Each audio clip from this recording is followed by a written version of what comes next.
Conectado no Enem, uma parceria do Sistema Jornal do Comércio de Comunicação com o Instituto JCPM de Compromisso Social. Ajeitar o cabelo. Muito bem, você está conectado a partir de agora no Enem. E agora eu sou Moisés Barreto.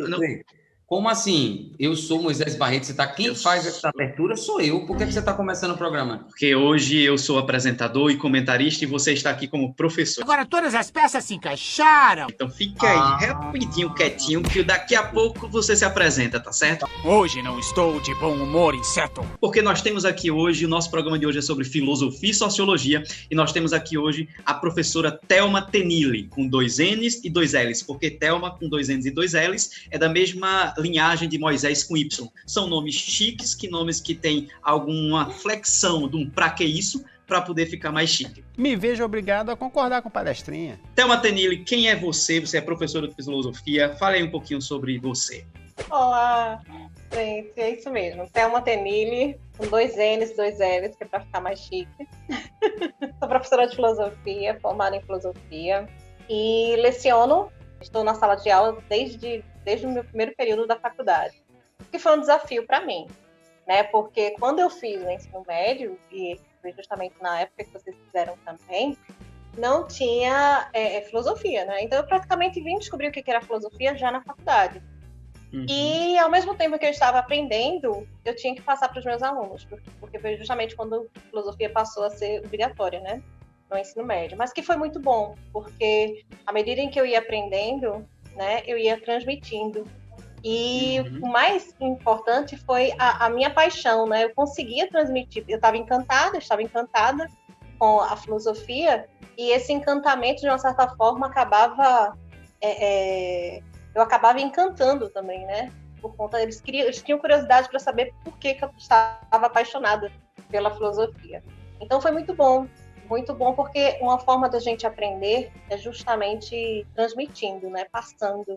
E a filosofia, como ela parte de problemas, é uma disciplina que abre muito, né? Para as questões atuais, para os problemas que nós estamos vivendo no momento. Então, acabava despertando o interesse dos alunos. E Túlio Aquino, você que era o apresentador até semana passada, que a partir de hoje sou eu, é tipo um golpe. Não, na verdade, semana que vem Túlio volta de novo. Mas é o seguinte, você é professor de sociologia, é isso mesmo, Túlio Aquino? Você é professor de sociologia? Perfeito, Moisés Barreto. Na verdade, a minha formação é de história, né? Sou professor de história, formado em história, só que ao longo desses 11 anos aí que eu estou lecionando, a gente acaba assumindo determinadas disciplinas porque muitas vezes não tem uma demanda de professores suficientes, né? Como é o caso de filosofia e sociologia. A gente não tem tanta gente se formando, o que é uma pena, né? Não é um bom sinal que a gente assuma essas disciplinas, né? Inclusive, é muito bom e prazeroso saber que Thelma é formada em filosofia e exerce essa profissão, né? E ela é bacharelada em licenciatura, né? Então, são as duas coisas. Fechou geral. E eu acabei assumindo essas disciplinas, como, por exemplo, sociologia, ao longo desses anos. Então, ao longo desses meus 11 anos em que eu estou lecionando, eu dei aula de sociologia no Estado, dei aula de sociologia em escolas privadas e também até em universidades, né? Então, não é a minha formação, mas graças a Deus eu adquiri uma bagagem ao longo desses anos e a gente está aqui para contribuir, né, com o que a gente aprendeu sobre sociologia e sobre a prova do Enem, especificamente sobre a matéria de sociologia. Interessante. E em relação, assim, vocês falaram um pouquinho das escolas, que às vezes, por exemplo, Thelma começou a dar aula logo quando estava ainda na faculdade, Túlio começou a dar aula de sociologia porque faltava mão de obra, geralmente bota o pessoal de história.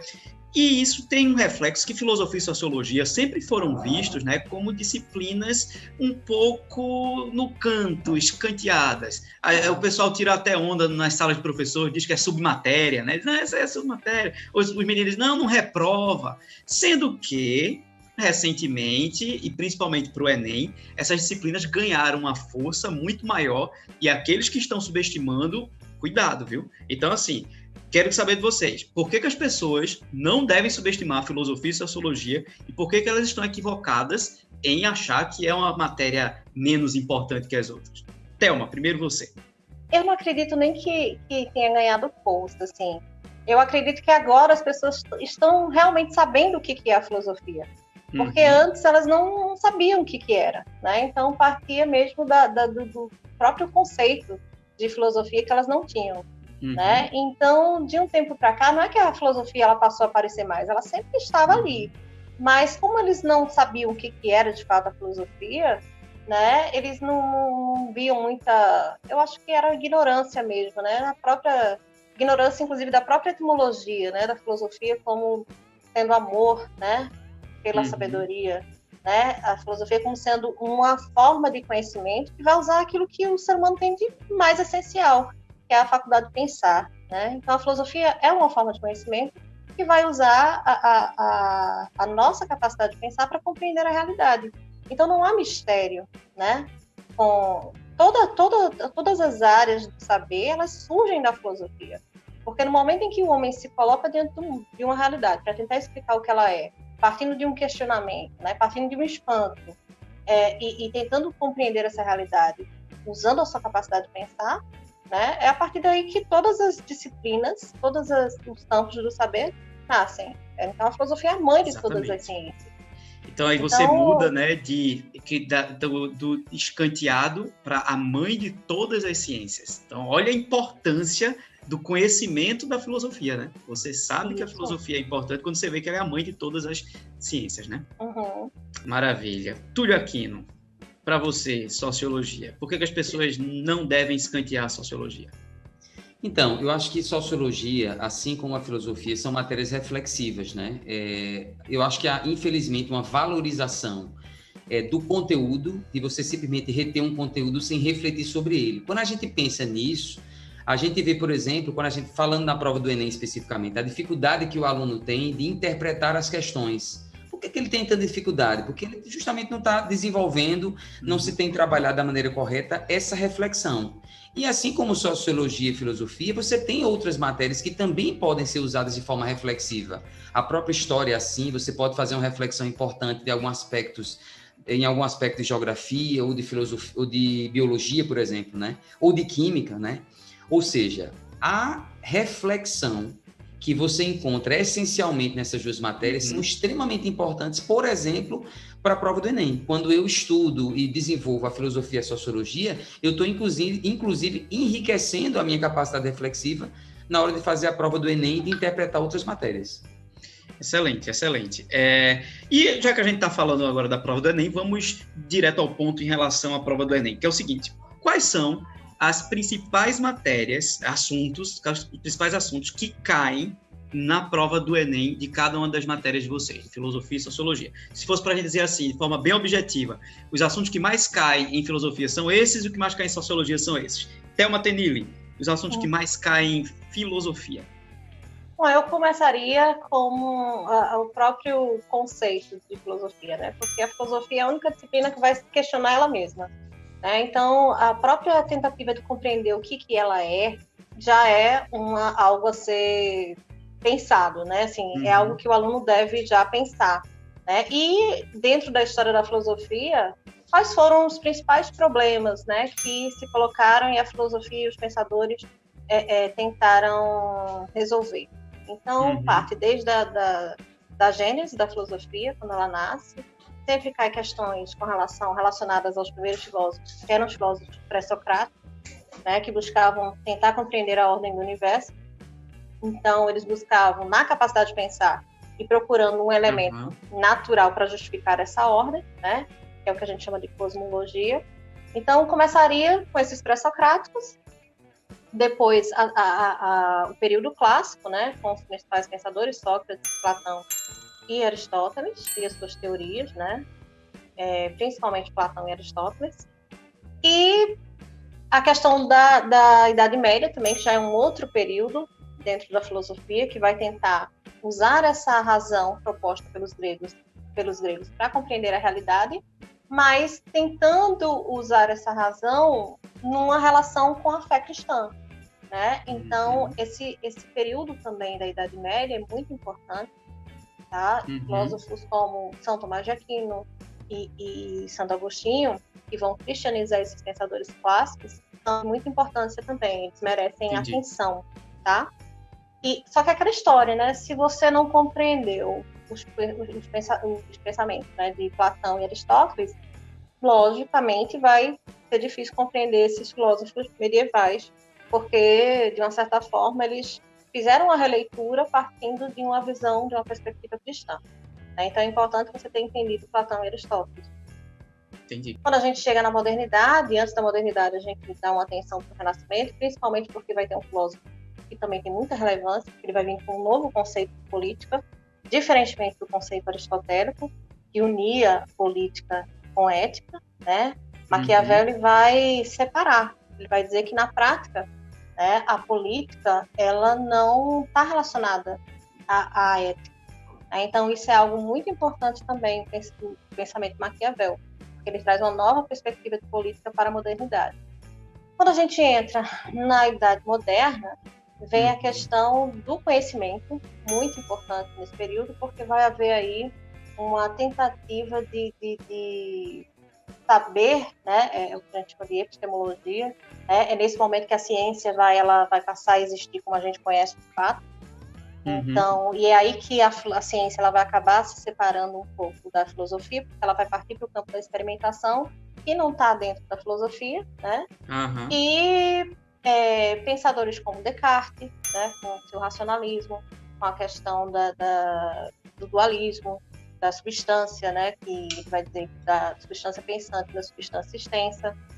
Esses filósofos modernos que vão entender a realidade como sendo um livro aberto, como pensava Galileu, né, onde o ser humano ele pode descobrir o que está por trás, o que está escrito nesse livro, que seria o universo, mas ele traz em linguagem matemática. Né? Então, a maioria desses filósofos modernos eles vão valorizar muito a matemática, Descartes, né, Galilei. Então, vai haver essa questão aí com relação ao conhecimento.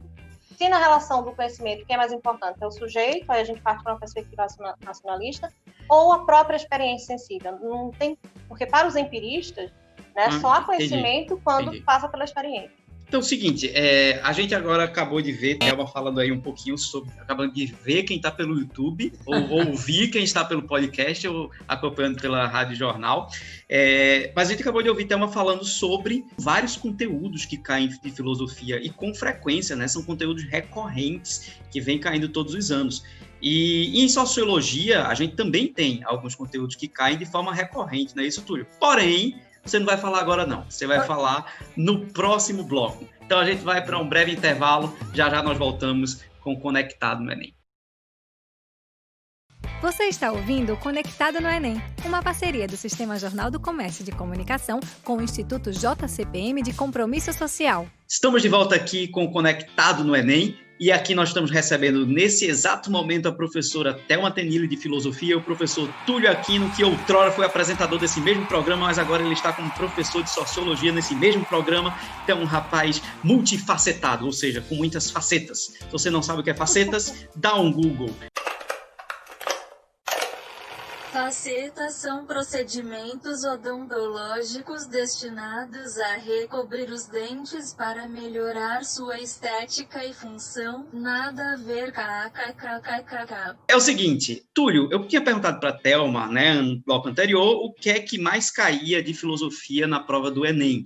E agora para você, Túlio, sociologia, o que é que mais cai na prova do Enem de sociologia para o aluno sair estudando agora ali para ele tirar uma boa nota? Diga aí. Então, assim, na verdade, eu não faço a mínima ideia, tô brincando. Então, obrigado. Então, a gente, próximo programa, receberemos aqui outro professor de Sociologia. Conectado no Enem, uma parceria do Sistema Jornal. Peguei vocês, enganei vocês. Tem assuntos que eles são muito recorrentes, né? Eu acho que toda matéria tem assuntos que são recorrentes. Então, isso é uma dica que serve, a gente vai estar sempre perguntando nos programas, né? Mas é uma dica que serve para você já ficar atento, né? Nessa reta final, focar naqueles assuntos recorrentes. No caso de sociologia, o primeiro assunto que mais cai, que é uma coisa que se aplica, por exemplo, à história também, não é o que mais cai em história, mas é recorrente, é a Revolução Industrial, né? Qual é a diferença? Em história vai se perguntar a Revolução Industrial e as consequências com relação, por exemplo, ao ser humano em si. Em sociologia, já que a função da sociologia é você estudar a sociedade, né, como um todo, vai se perguntar as consequências da Revolução Industrial, né, para a sociedade. Então, é uma coisa básica, não é uma questão difícil, não é uma temática difícil, sociologia não é uma prova difícil, né? Então, a primeira dica seria isso, Revolução Industrial. Segunda dica, outro tema também que é bem recorrente, também é tranquilo de se estudar, que é cultura, né? Então, a sociologia vai procurar discutir o conceito do que é cultura, né? Vai querer saber, querer que você explique, né? Os diferentes tipos de cultura, como é que a gente deve analisar a cultura, porque existe uma discussão errada de que uma cultura é melhor do que a outra, e, na verdade, não existe isso, as culturas são diferentes, né? Então, compreender as diferentes culturas que existem no mundo, compreender que existem diferentes tipos de cultura dentro de uma mesma sociedade, ou seja, existe uma cultura erudita e uma cultura popular, isso não quer dizer que uma é menor do que a outra, né? Então, em maneira geral, você vê essa definição e todas essas múltipla alguma coisa dessas características presentes, né, nessa cultura, né? Terceiro ponto, esse ponto já é um ponto que eu acho mais importante, é um assunto que, se a gente for colocar na escala do que cai, é um assunto que cai menos, né? Ou seja, primeiro você tem Revolução Industrial, depois cultura, e em terceiro lugar a gente poderia falar cidadania. Esse assunto eu acho que é um assunto mais importante, porque cidadania é mais complexo, eu noto que os alunos conhecem menos sobre isso, e por isso é uma dica importante aí para você focar mais, né? O que é cidadania? Né? Cidadania é cuidar da cidade, é exercer um cuidado da cidade.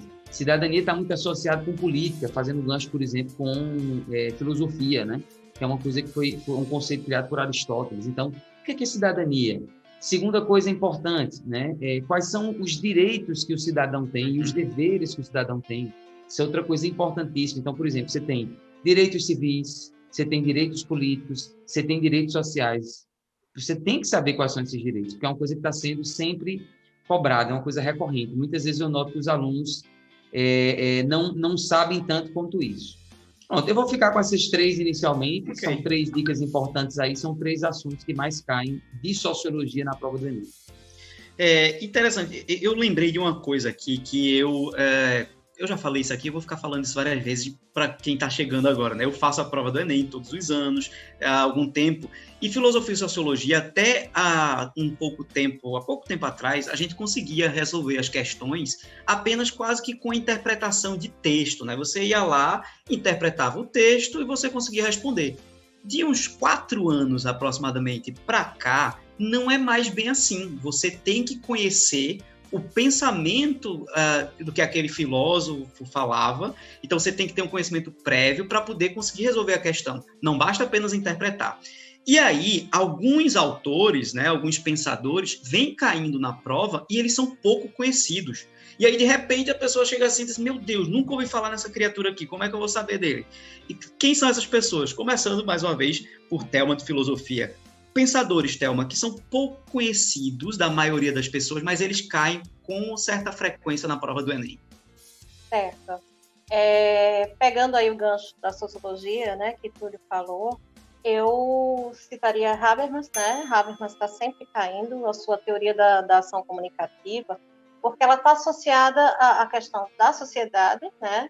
Traz, dentro do aspecto da filosofia, a ética, né? A preocupação da ética com a moral, e dentro do campo da sociologia também, com a questão do diálogo, né? Então, ele é um pensador que é considerado um pensador racionalista, mas que vai partir de uma ideia de verdade baseada no diálogo, né? Então, entra também aí a questão da autonomia do sujeito, aí vem aí a questão da cidadania, né? A questão da autonomia do sujeito se reconhecer, né, como ser autônomo, e reconhecer o outro. E por meio desse reconhecimento do outro, né, chegar a um consenso em torno de uma verdade. Então, a verdade aí ela seria algo construída a partir dessa ideia de autonomia, do respeito pelo outro, daquilo que entender que o outro é um ser racional também, né, e a moral aí entraria como essa questão do ter sentido, né, porque até então o sujeito ele não se reconhece, né, dentro das questões morais, porque ela está lá imposta, a partir de uma construção. Muitas vezes, pessoas que não estão relacionadas ao problema estão lá para resolver o problema, sendo que elas não estão inseridas. É a mesma coisa de a gente ter pessoas para resolver a questão da educação, quando ela não sabe o que é de fato a educação, ela não está ali, né? Então, Habermas, ele propõe essa questão da teoria da ação comunicativa justamente para que as coisas possam fazer sentido para a gente, de fato. Eu apostaria também na questão da espetacularização, né, por conta das redes sociais. Então, são filósofos contemporâneos. Guy Debord, que vai falar sobre a sociedade do espetáculo. Nós temos Jean Baudrillard, que vai falar de um valor signo relacionado à ideia do consumo. Nós temos a própria Escola de Frankfurt, Adorno, Oppenheimer, para falar sobre a questão da indústria cultural, né? Da questão da massificação.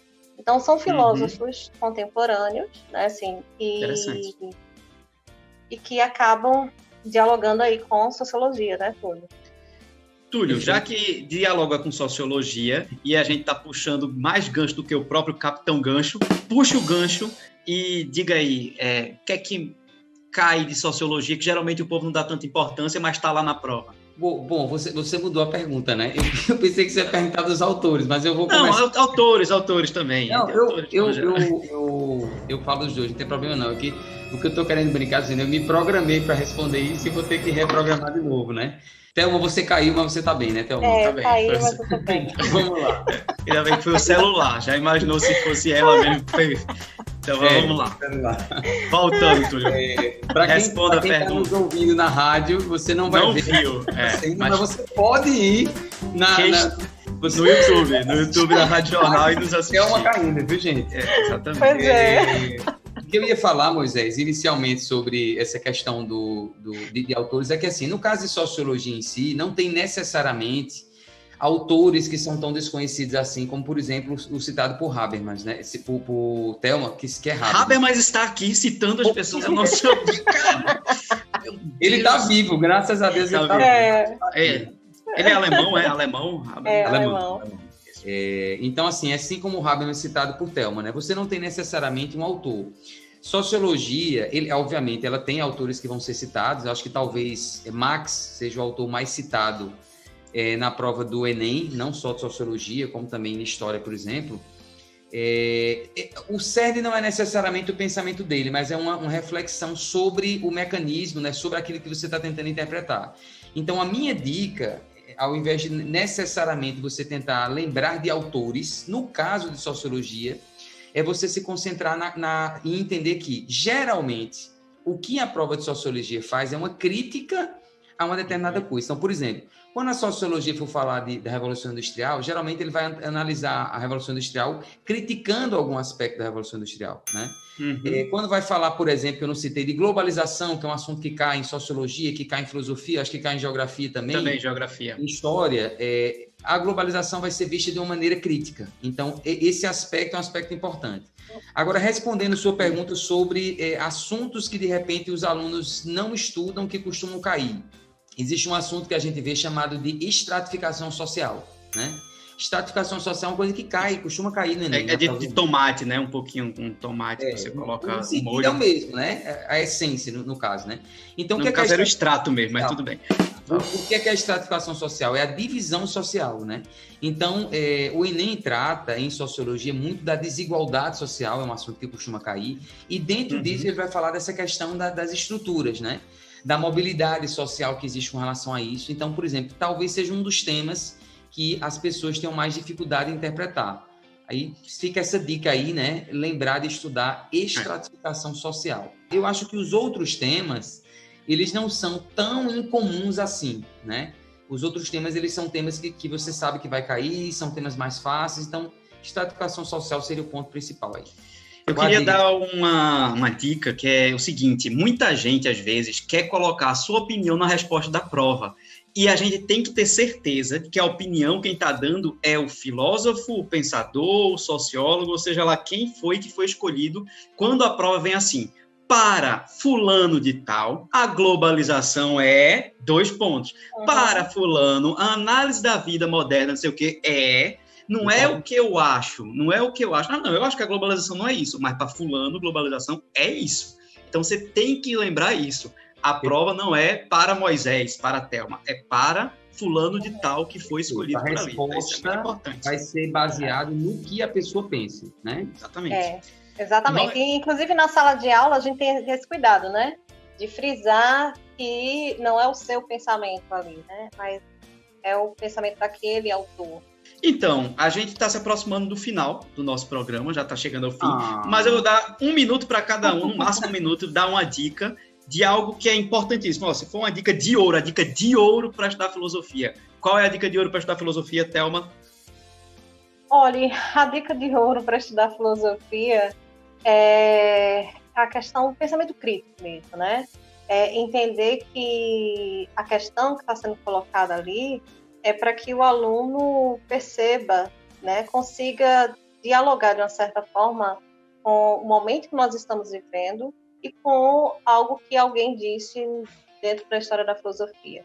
Tem uma coisa que eu digo para eles, é o seguinte: a filosofia só tem sentido se eu conseguir trazer aquele pensador para a minha realidade, né? Então, eu acho que esse seria, como é que eu posso dizer, o feeling, né? Assim, essa questão de saber que se está sendo cobrado ali é porque a gente tem como dialogar com aquele pensador partindo do que nós estamos vivendo, sabe? Uhum. Então, por exemplo, quando eu citei Habermas aí a questão do diálogo, é porque hoje não há nada importante, né, dentro do contexto que nós estamos vivendo, que é a questão da construção, né, partindo dessa autonomia, partindo desse diálogo, coisa que está cada vez mais difícil, né, porque a gente está caminhando com a sociedade da cultura do cancelamento, onde ninguém foi diferente de você, pensou diferente de você, a gente vai excluindo, né? Então, quando o Habermas, por exemplo, propõe essa questão da teoria da ação comunicativa, é porque ele está trazendo uma tentativa de fazer com que as pessoas possam construir, né? Uhum. Então, eu acho extremamente importante isso. Então, você conectar, né? Não é uma coisa que está no passado, na teoria, você tem que puxar para a prática, né? Exatamente. Túlio Aquino, Sociologia. Dica de ouro de Sociologia para a gente encerrar com a sua dica de ouro. Dica de ouro de Sociologia. Você sempre procurar refletir sobre o que é aquele tema, né? Então, por exemplo, o que é, ou quando, ou como ocorreu, né? Como ocorreu a Revolução Industrial? O que é cultura? O que significa ideologia? Então, você perguntar o que é ou como surgiu. E a mais importante que vem depois, que tem a ver com sociologia, é quais são as consequências, né? Então, como a Revolução Industrial alterou a sociedade, né? Como o conceito de cultura, muitas vezes errado, vai alterar a percepção e o comportamento social, né? Como a ideologia vai fazer com que os seres humanos se movam dentro da sociedade. Então, esses desdobramentos, eles são mais importantes, necessariamente, do que você lembrar de determinados nomes de autores. Isso, no caso, é sociologia, beleza? Basicamente, a dica de ouro é essa. Se você fizer isso, você consegue, sim, se dedicar ao assunto e resolver bem as questões relacionadas à sociologia. Excelente. Muito bem, como diria Túlio Aquino, muito bem, muito bem. Estamos encerrando a edição de hoje, o episódio número 4. E semana que vem, Túlio volta para a apresentação, eu volto para o meu papel de comentários. Então, um grande abraço, Thelma. Tchau, tchau. Tchau, gente. Obrigada. Foi um prazer. Até a próxima, pessoal. Peraí, Túlio, deixa eu dizer. Um grande abraço, Túlio. Tchau, tchau. Agora pode dizer. Um grande abraço, até a próxima, pessoal. Pronto, estamos encerrados. Gente. Tchau, tchau. Um grande abraço, até semana que vem.